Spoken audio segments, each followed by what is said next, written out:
Meanwhile, Vladimir Putin has come out and said that the situation in North Korea has, quote, seriously deteriorated.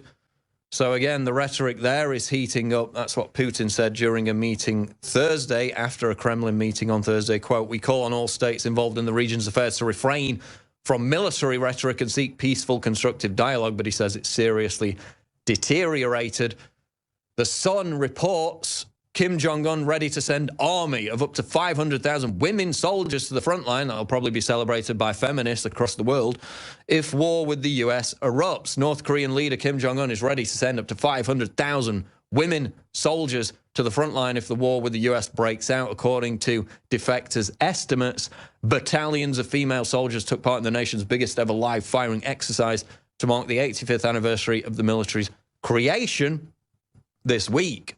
Of course, they keep saying whenever there's an anniversary of the military or of the founder of the country that that is going to mark the 6th nuclear test that will then lead to a US military strike on North Korea. It hasn't happened yet, and that can only be a good thing as we seek to de-escalate these tensions in the region.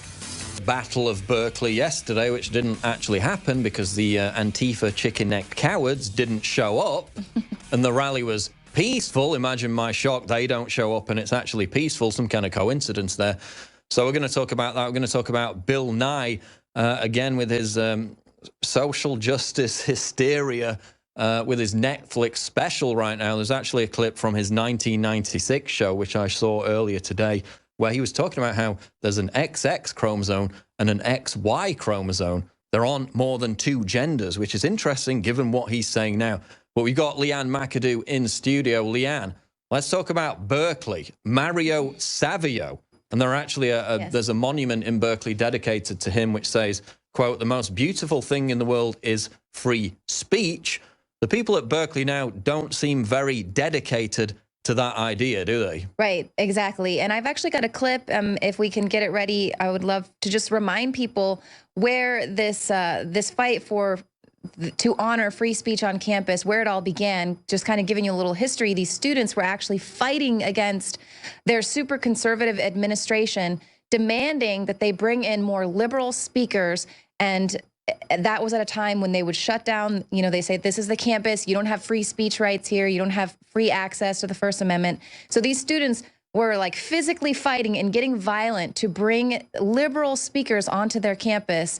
And now, of course, we can see the exact inverse is going on. But let's take a little, walk through history there with this very famous speech on the Sproul Hall steps. And so we can see these are the same sort of activists now who have gone on to become these liberal professors who are still kind of pumping out this, throw yourself against the machine, tell it it won't work if we'll throw ourselves against the levers, and we're not your product, you can't buy us. So very powerful, but it's interesting to see how it's completely now flipped, and that they are using that same power to silence any conservative voices on campus. Well, it's like Bill Maher said, it was the cradle of free speech. Now it's the cradle for crybabies. But we have the perfect antidote, and you're wearing it right now.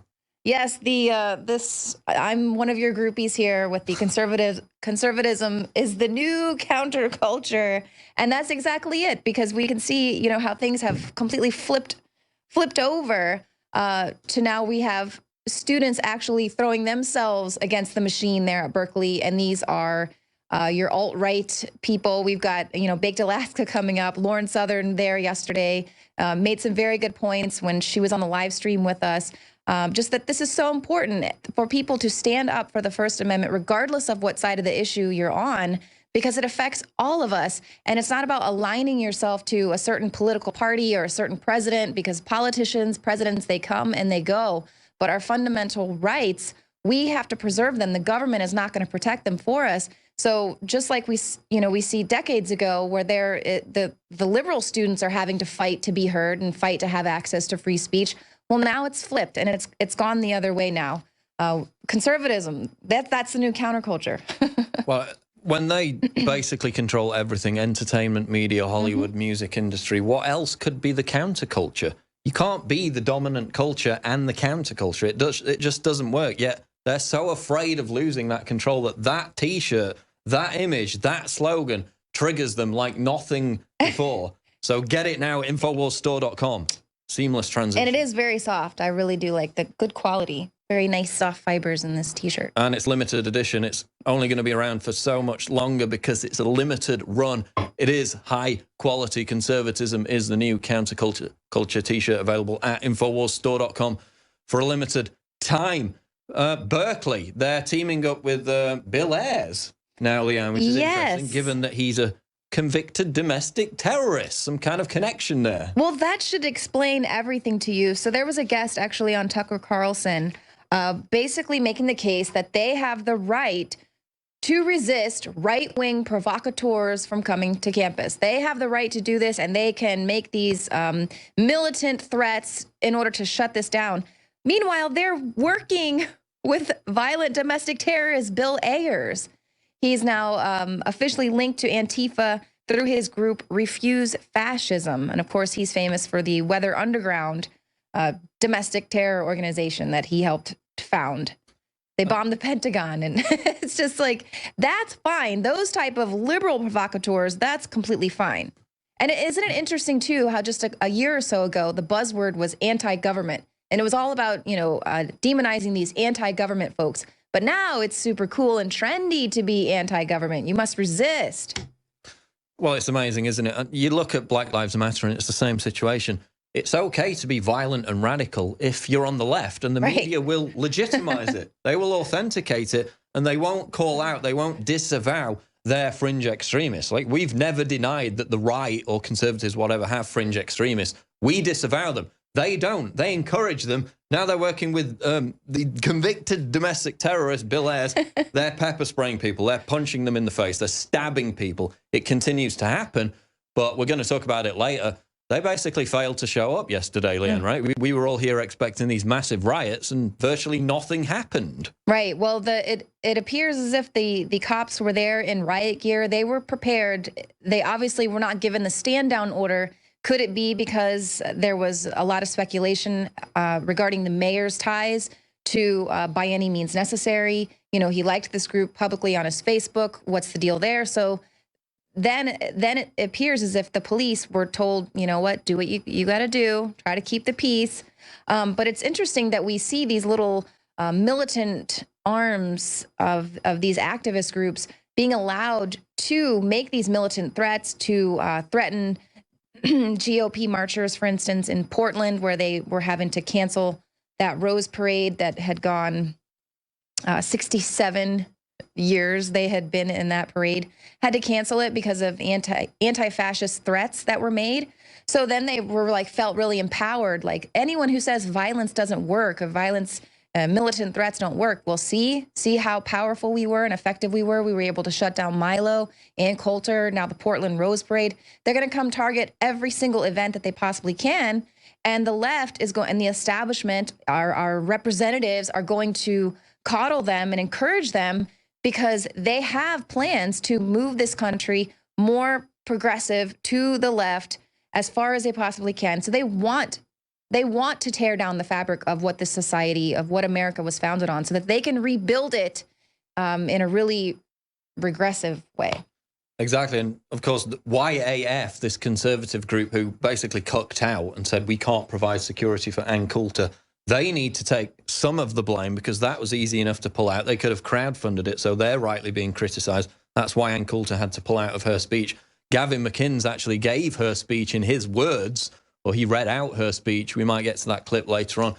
Other news, though, Leanne, you wanted to talk about Bill Nye, right?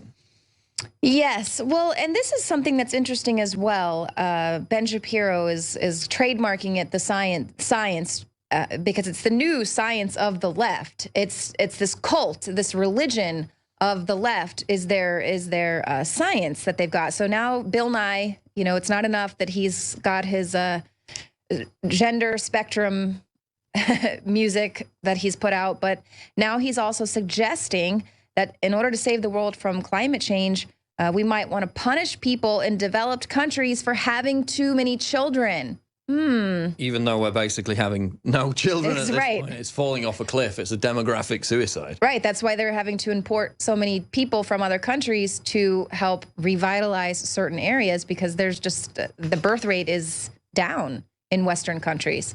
And they're basically like, oh, people in Nigeria, they hardly emit any carbon dioxide. Yeah, because they've got no standard of living. They've got no quality of life. They want everybody dragged down to that level rather than allowing Africa to develop, you know, getting these clean technologies in there. They just want to drag us all down to that level. But of course, the same situation isn't going to be applied to them. They're still going to be in their ivory tower, right?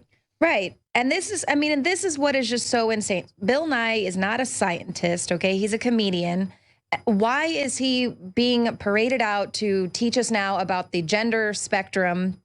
My Sex Junk is the music video. And then now basically putting this out there, which young people are going to, I know I got really propagated with this when I was in school about how, well, you know, we probably shouldn't have kids, maybe just one, because the planet is reached capacity and we have to save the planet, so don't have children. I mean, what is this globalist agenda here, and why Bill Nye of all people? Who is this guy? It's amazing. Of course, now he says there's a gender spectrum. Back in '96, he came out with a video saying there were only two genders, which is scientific, but now he's no longer scientific, yet he still calls himself the science guy. We'll be back. Alex Jones Show live, InfoWars.